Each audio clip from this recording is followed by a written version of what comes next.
11-day delay in putting out detailed turnout data in the first phase. केवल इतना ही आया कि इतनी परसेंटेज वोट हुई, कितने वोट पड़े हैं वो वेबसाइट पे नहीं दिखाया गया.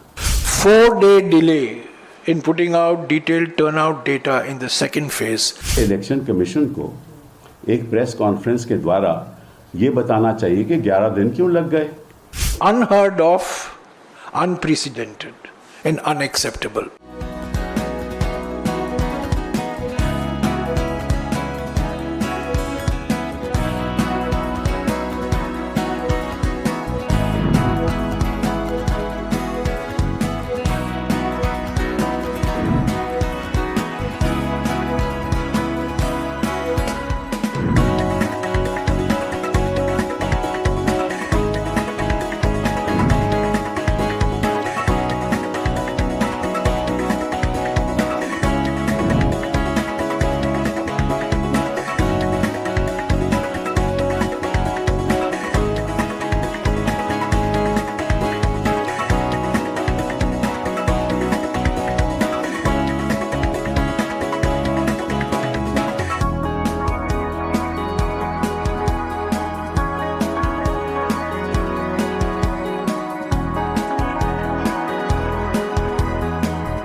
"11-day delay in putting out detailed turnout data in the first phase.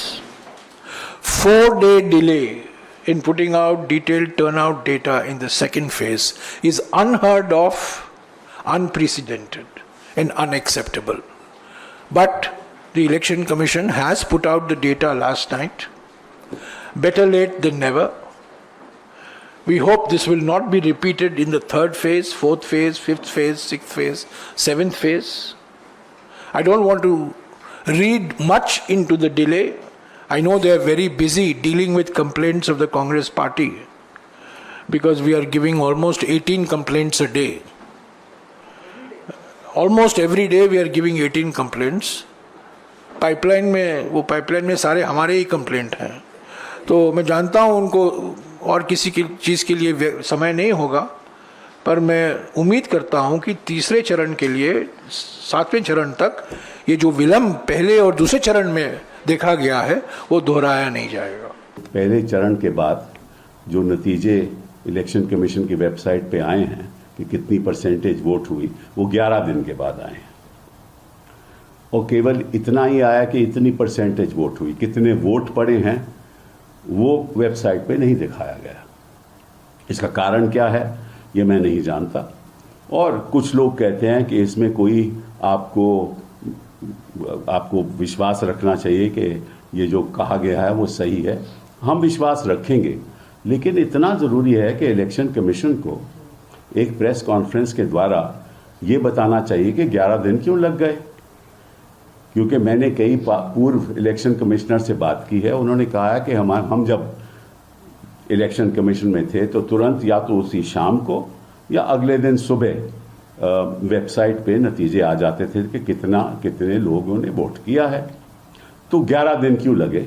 अब जब ये संदेह पैदा होता है तो निश्चित रूप से लोगों का विश्वास भी घटता जाता है और आज की स्थिति, हिंदुस्तान की स्थिति ऐसी है कि कोई भी ऐसी संस्था नहीं है जिस पे लोगों को शक नहीं है, चाहे वो ईडी हो, चाहे वो सीबीआई हो, चाहे वो गवर्नर साहब हो, चाहे वो हमारे पार्लियामेंट में जिस तरह से कार्रवाई हो रही है चाहे वो हो. तो कोई भी ऐसी संस्था हिंदुस्तान में नहीं है जिसके बारे में नागरिक सोचता है कि कहीं सही तरीके से लोकतंत्र के आधार पे हमारा देश आगे नहीं चल रहा है।